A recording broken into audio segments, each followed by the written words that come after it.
Hi, I'm Oscar Villalon, the managing editor of Zyzzyva, and with us today is Dean Rader. Dean has published widely in the fields of poetry, American Indian studies, and popular culture. His debut collection of poems, Works and Days, won the 2010 T.S. Eliot Prize. His most recent collection of poems, Landscape Portrait Figure Form, published by Omnidon, was named by the Barnes & Noble Review as one of the best books of poetry of 2013. And his forthcoming collection of poems, Self-Portrait, as Wikipedia entry, will be published by Copper Canyon next year. He is a professor of English at the University of San Francisco and lives in San Francisco. His poetry has appeared in Zyzzyva number 93, 98, and 101. Dean, thank you for coming. Thank you. So let me start off by asking you something that I think you probably meditated upon. Given that you're a professor of English, given that you teach workshop poetries, etc., what makes for a successful poem? We were just talking about that in my poetry workshop last week. I started off class by having a contest. I had the students take 10 minutes to see who could write the worst poem. And the students loved it. And you would be amazed at how good some of the poems were when the students were trying to write bad poems. Because, why? Well, I think for undergraduates, this is an undergraduate sort of intro to writing poetry class, they're often burdened by their own, what they perceive to be the depths of the suffering in their souls, right? And so the poems can come off as a little earnest, a little heavy. But when they're trying to write bad poems, then the poems become playful and light and a little irreverent. And so the poems have this kind of imaginative play to them. So I transitioned from that exercise to making a list on the board of all of the qualities that the students think would make a really good poem. And they often come up with a lack of cliche, originality, freshness, musical language. And I always add to it, the poem has to have fire. And by that, I mean, it's got to burn with something. And that might be formally, it has to sort of feel like it's charged with something, content-wise, meaning maybe love or politics or loss or urgency. Or sometimes, just the language itself seems to be burning with something. So for me, I always like poems that feel like they've got some sort of spark, some sort of heat to them in some way. So for me, that always makes a really good poem. So now that you don't mean that it has to be necessarily intense, no, or raw, right? No, sometimes great poems are funny, but there's a kind of fire or energy that's driving the humor, or it might be a kind of dark humor, and the tension between the lightness of comedy and the darkness of the theme. That tension might cause a kind of heat, a kind of friction. And I think that can really be a powerful engine for a poem as well. So this seems to me, this is what informs your own poetry. I think for your last collection, Landscape Portraits Figure Form, in one of the reviews, it said that the book toes the line between comic and serious, inquisitive and entertaining, which to me seems to describe just about all your work as in poetry. So your work, but you deal with, quote unquote serious issues. It's just not self-serious. So did you come to that voice naturally, or did it take you a while to find it? That's a great question. Well, I grew up in a farm town in Oklahoma, and the worst thing you can be in rural Oklahoma is pretentious, right? I mean, if you take yourself too seriously, that's a problem. And so I think I have always had that voice. I think it took me a while to figure out that was an okay voice for poems. I think I started off writing poems that were not necessarily in my own voice. They were in this kind of invented voice or some sort of poet voice that I thought poems should have. But once I kind of settled into, I don't really like the term authentic, but what I would think of as my authentic voice, sort of who I am, which is this you know, part comic, part ironic, but part serious and part political person, and certainly a comic and political thinker, I feel like I kind of found my voice. And then I started writing my best poems, I think, when I would maybe kind of mix the high and the low, the light and the dark, the funny and the serious, in a way that felt like I wasn't seeing it done by anyone else. As I said in the introduction, you're also you write in American Indian Studies and popular culture. That's right. You have you authored the book Engaged Resistance: American Indian Art, Literature, and Film from Alcatraz to the NMAI. That's right. And you co-edited the book Speak to Me Words: Essays on Contemporary American Indian Poetry. And you also co-authored The World is a Text. So could you talk about that? Now, the reason I bring it up is, one, does that mean you maybe perhaps do not see yourself primarily as a poet? Or does it mean that, and I've noticed this with a lot of other poets, that you'd like to draw from many other fields to inform your work, or that it's all one big ball? Does that make sense? I guess what I'm asking you is, how do you integrate all these things? It's a question I get asked a lot, and I don't really know how to answer it, except to say that I went to graduate school. My graduate degrees were in comparative literature. I took graduate translation workshops and graduate poetry workshops and classes in art and film and English and comp lit. And I've always been interested in wearing many hats. I knew I never wanted to be only a poet. I never wanted to be only a scholar. And I knew early on I didn't want to be only a translator. So I feel like I've evolved as a writer. I think of myself primarily as a writer. And what I write, what genre I write in, kind of varies depending on what I want to say. I think many poets also are scholars, or they have a kind of scholarly approach to things, which is why you'll find a lot of poets also write criticisms, or also write book reviews, or write about art, or write about politics. Poetry is an incredibly pliant, malleable form, but there are not a lot of readers of poetry, and sometimes poetry is not the best venue for writing about certain things. And so I think for poets, if you want to write about a different topic, or you want to be more expository, you often have to find another venue. So for me, I like writing in a number of different genres, because I think we interpret the world in a number of different ways, and only limiting myself to one genre would be a bit limiting for me as a thinker and a writer. And I would also say as a human, right? You don't only want to see, say, comedies, right? Or only watch musicals, or only visit Mexico, right? You want to do a lot of different things. And so I think of my work as a writer as exploring a lot of different territories.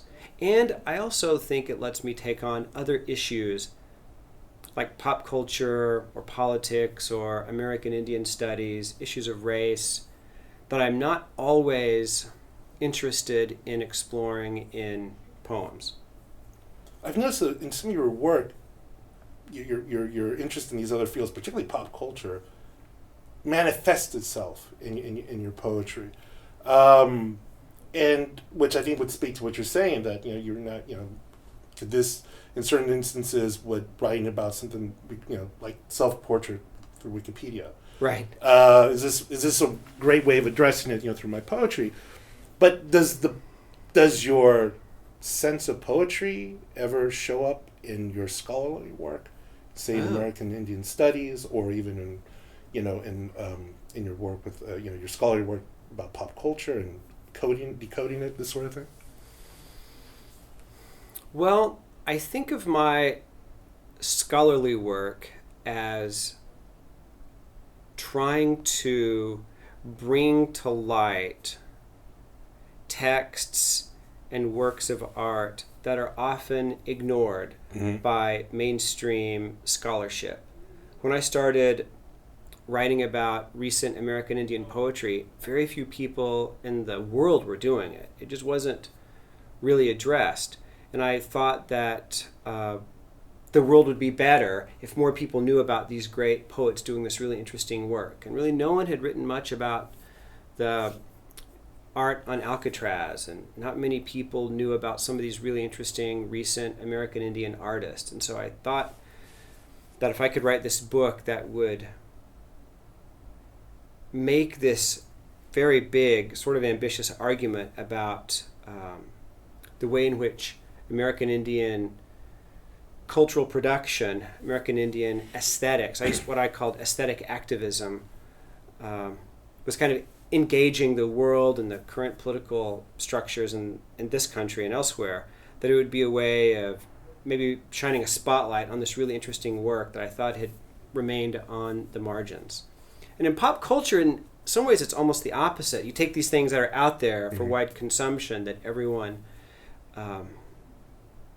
engages with all the time, and I think I'm often trying to problematize those or ask larger questions about them so that we don't take them quite as seriously as we might otherwise, or in some instances take them more seriously than we would. We were down in Stanford once. We were talking to a class. Oh, right. Yeah, that was fun. And I remember you saying, I think the question the kids in the class was, how did you end up doing what you're doing? And you said, and if I'm remembering correctly, you had always known that you wanted to be a professor. True. And I wanted to follow up on that because I don't think this ever came. When did you exactly know that you wanted to be a professor? I was just telling the story to my students the other day. I remember it so clearly. I was a sophomore in college, and I had gone to college thinking I was going to be a lawyer. Mm-hmm. I think I was economics pre-law major, and had maybe switched to journalism. I was writing for the school newspaper. I liked writing a lot, but it had never even crossed my mind, never considered being an English major. And I was taking this British literature class just to fulfill the university's core literature requirement. It wasn't a particularly interesting class. And I don't know, maybe missed a class or something, I don't remember, but I went into the professor's office, this guy named Jim Foster, he was a Swift scholar, to pick up my paper. And we just started talking, and he asked me what my major was, and I said something like economics pre-law. And he said, "Do you like that?" And I just found myself saying, No, I don't really.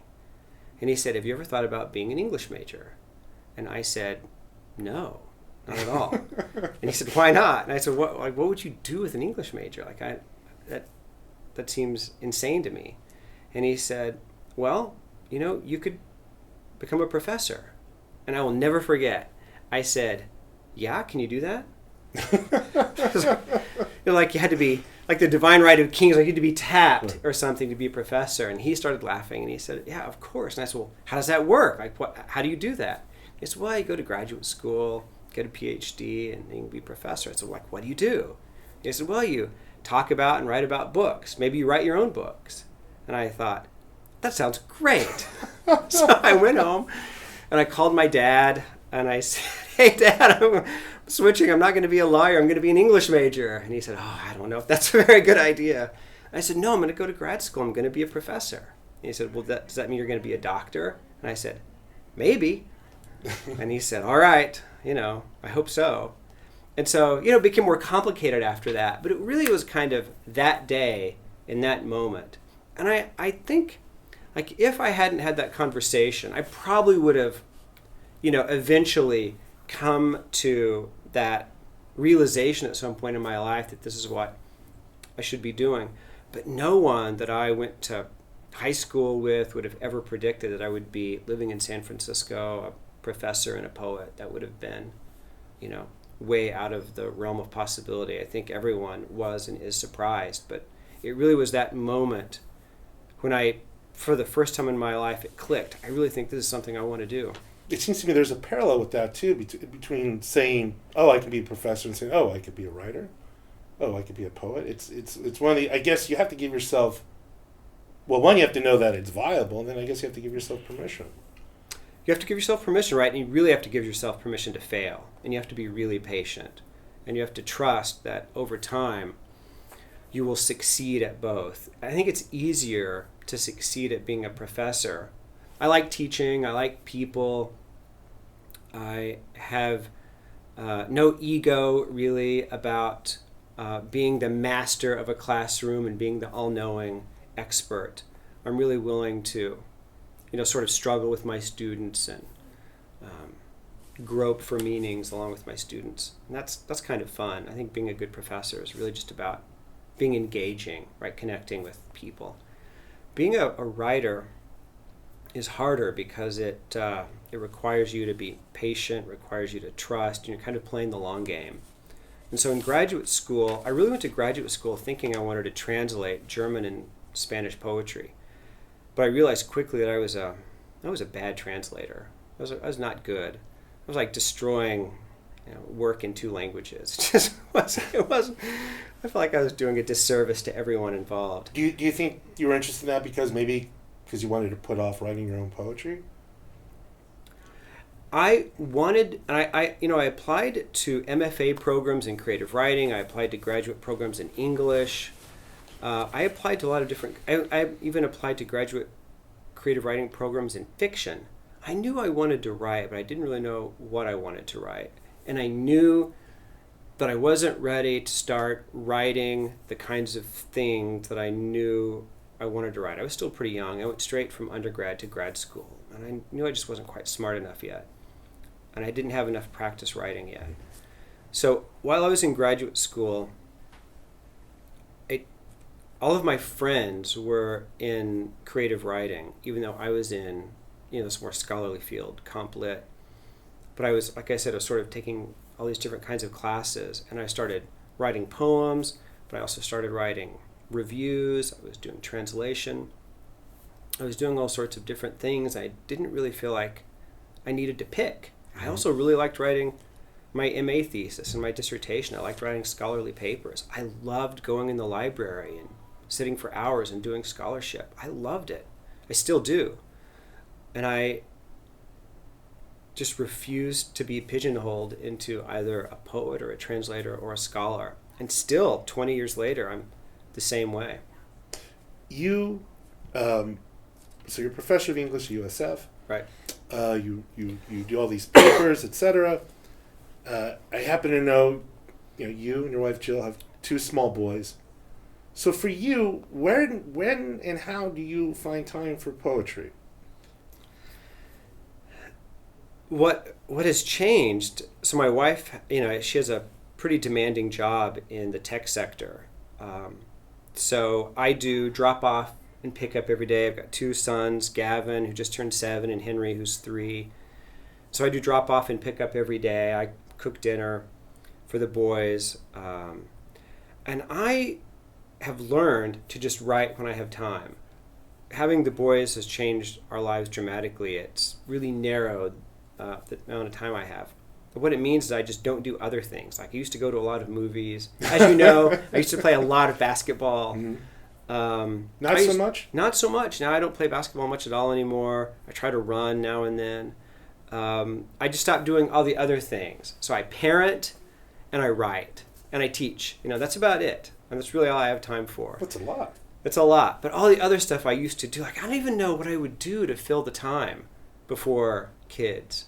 And so now it's just really compressed. I can the teaching load at USF is very generous. I generally teach 2 courses a semester. Like I teach a seminar on Mondays, and then I teach an honor seminar on Wednesdays, and I'm on campus for office hours on Tuesdays.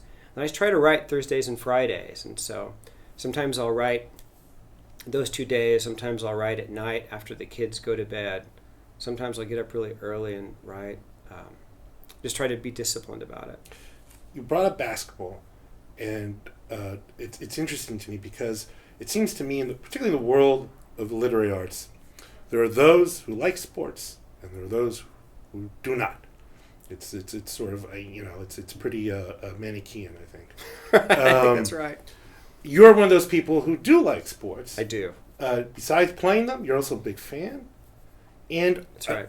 And so what I wanted to ask you is, what do you get out of sports? For those who dismiss it, for those who say, "Oh, how can you be a fan?" Or I don't think not so much playing them because it's physical activity. There's something you get out of it. But for those who see sports as being anti-intellectual, what do you say to them?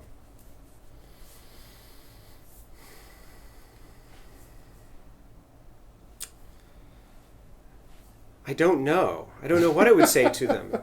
I don't ever remember not loving sports. I was just home this past week visiting my family for Thanksgiving. I took my boys back to Oklahoma to see my parents, and my mom was kind of amazed at my 3-year-old Henry, who spent the entire time in his Luke Skywalker outfit. He's just totally obsessed with Star Wars. And my mom said I was the same way about my football uniform. Like, even at 3, I refused to get out of my football uniform, and I would scream when she would try to put me in clothes to go to church. I wanted to wear the football uniform all the time. I don't remember that, but I do love playing sports. My dad was a fantastic baseball coach. He was a state championship baseball coach. I played 3 sports, 4 my whole life. I ran cross country in high school and played tennis and played basketball and played baseball in the summer. It was rural Oklahoma, so what you did, you just played sports. I loved playing sports for the camaraderie. That's the one thing I keep going back to. Sports brings people together. It's participatory. It's collaborative. It's engagement. And it is not anti-intellectual because you often have to think through things in a different way. You have to trust other people. You have to trust yourself. And playing a sport, especially something like basketball, for me is a bit like writing a poem in that it's a constant improvisation. You don't know what's going to happen. And when you have the ball, or you're trying to, move to the basket to make a shot, it's the fire in that, the intoxication, the adrenaline rush is a bit like writing a poem. You just don't know how you're going to get there, or you just know you're going to get there, and you kind of get lost in. It's a combination of getting lost in yourself and the not self at the same time, and I find that playing sports and sometimes watching sports is, this great way of participating in the world, of participating in life, and participating in human endeavors. I was going to say, John Edgar Wideman had that great book about basketball. Yeah. John Updike, his poems about basketball. Edward Hirsch, too, has a great poem about basketball. Could it be, I don't want to put forth the argument, I'll just put it, like, basketball be the most literary friendly of all this pro sports? I think so. George Will might say baseball, but I don't think so. No. I think basketball, and I always think of basketball as being very textual, right? It's this thing you kind of go maybe left and right. It's a bit like reading a page. Reading a page, I always think of basketball as being fairly textual. Which is, and as I wrote in that Warriors poem, I think basketball is the most democratic of sports. You can have someone as little as Muggsy Bogues on the court. Yeah. With a minute bowl, that's pretty democratic. Yeah, and everyone has to do it all, right? Mm-hmm. There's no defensive only player or relief pitcher. You got to play offense and defense. You got to go at all times. The Warriors. Just brought up. Yeah. Incredible start, incredible season. I want to put you on the spot. To whose work, which poet's work, would you compare the Warriors season thus far? Oh my God. That's a great question. So what poet's work? Oh man. Pablo Neruda. Mm-hmm. That's what I'm going to say. Ode to a parquet floor. Ode to a backboard. Yeah, ode to the smart extra pass.